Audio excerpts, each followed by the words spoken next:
আজকে আমি এমন একটা জিনিস রানমো, এই জিনিসটা হইলে কিন্তু অন্য কোনো শালুনপতির দিকে আর চৌকি দেওয়া লাগবে না। ভাত খাইতে বইলে একাল পেটটা ভরে ভাত খাওন যাইবে।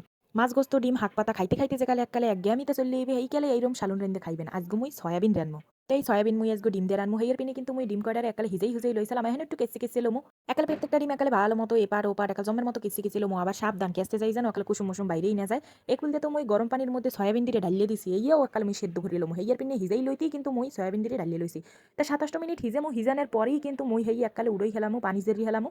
এইরকম সয়াবিন রানলে যে কত মজা লাগে হ্যাঁ, যারা না খাইছে হেরা কিন্তু কইতে পারবে না, আর যারা খাইছে হেরা কিন্তু মোর কথার লগে তাল মিলাইয়া আবার এই রেসিপিটা দেখে আবারও রানবে।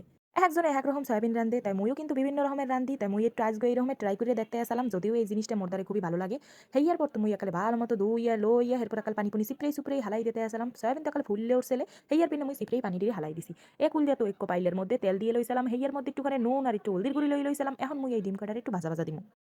কেউ চাইলে তেলের মধ্যেও ইয়ে দিতে পারেন, আর কেউ চাইলে ডিমের মধ্যে দিয়ে এরপর তেলের মধ্যে ডিম কয়টারে ছাড়িয়ে দিতে পারেন। ইচ্ছা আমনে গো, যে যেরম মনে চায় হেরম রানতে পারেন, এটা কোনো সমস্যা না।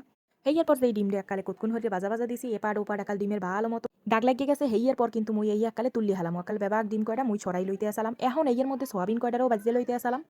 তাইলে ভাজি লইলে সুন্দর একটা ঘ্রাণ পাওয়া যায়। আর নুন আর হলদির গুঁড়ি তো মধ্যে দেওয়াই আসলে, হেইয়ার পিনে মুই আর দিটি নাই। হেইয়ার পিনে এখন এই তেলের মধ্যে দেই একাল উল্টাই পাল্টাই লাইরি সাইডে উড়াইতে আসালাম। কালারটা কিন্তু হলদে হলদে হয়ে গেছে, এটা ডিম ভেজার কালারের কিন্তু রয়ে গেছে। ডিমের মধ্যে যে হলদি মলদি দিয়েছিলাম হের পিনে কিন্তু এইয়া সুন্দর এরকম একটা কালার হইছে। এখন মুই আবার এর মধ্যে তেল দিয়ে লইছি। রান্ধনের পিনে তেজপাতা, শাল, এলাইচ, লং অর্থাৎ গরম মসলা যা কয় হেইয়া মুই বেবাকটা দিয়ে লইছি। লগে কিন্তু মুই পেঁয়াজ কাটতেও দিছি। ২-৩ পেঁয়াজের নাহান দিয়ে লইবেন। হেইয়ার পর কিন্তু পেঁয়াজ কাইট্টা দেওয়ার পর মুই একটুখানি পেঁয়াজটারে ভাজা, ভাজা দেওয়ার পিনে অপেক্ষা করতে আসলাম। যেই পেঁয়াজটা একটু ভাজা, ভাজা হয়ে গেছে, হেইয়ার পর কিন্তু মুই এর মধ্যে ডালিয়ে দিয়েছিলাম টমেটোর কুচি। মোর আবার বেশি টমেটো দিয়ে খাইতে ভালো লাগে না। হেইয়ার পিনে মুই যেকোনো সালন পাতি রানতে গেলে একটু বেশি টমেটো দিই না। হেইয়ার পিনে এগুয়ার মধ্যেও কিন্তু মুই একটু টমেটো দিয়ে লইছিলাম। টমেটোটারে একালে ঘিসি, ঘিসি কাটতে হেইয়ার পর হেইয়ে দিয়ে লইছি। এখন পরিমাণ মতো নুন দিছি, আদা দিছি, রসুন দিছি, আবার একটুখানি পেঁয়াজ বাটাও দিছি। মোর দ্বারে পেঁয়াজ বাটা দিতে একসের ভালো লাগে। মনে হয় কি পেঁয়াজ বাটা দিলে সালন পাতির একটু স্বাদ চেঞ্জ হয়। তাই হের পিনে মুই কিন্তু প্রায় সময় যেকোনো তরকারি রানতে গেলে একটু পেঁয়াজ বাটা দিই। একুলতে দিয়ে লইছি মরিচ, হলদি, ধনিয়া, জিরা, আর যদি হাতের দ্বারে গোস্ত রান্দার মসলা থাকে রেডিমেড কিনতে পাওয়া হেলে হেগ্গো দিয়ে লইবেন, না থাকলে কোনো সমস্যা নাই। হেইয়ার পর তো মুই একটুখানি পানি দিয়ে একালে জম্মের মতো এইটারে কষাই মশাই লইতে আসালাম।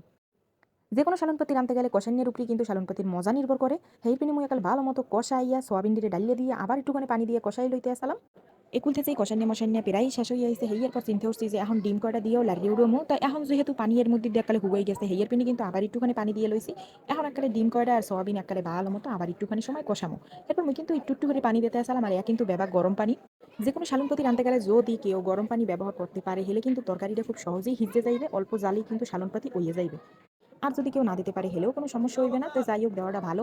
এখন মুই একটুখানি জিরার গুঁড়ি হেইয়া দিয়ে লইছি। জিরা কটা কিন্তু মুই ভাজিয়ে লইছিলাম। হেইয়ার পর দিয়া এখন এর উপর দিয়ে আবার এক মুই বেশি কত্থনি পানি দিয়ে লইছি।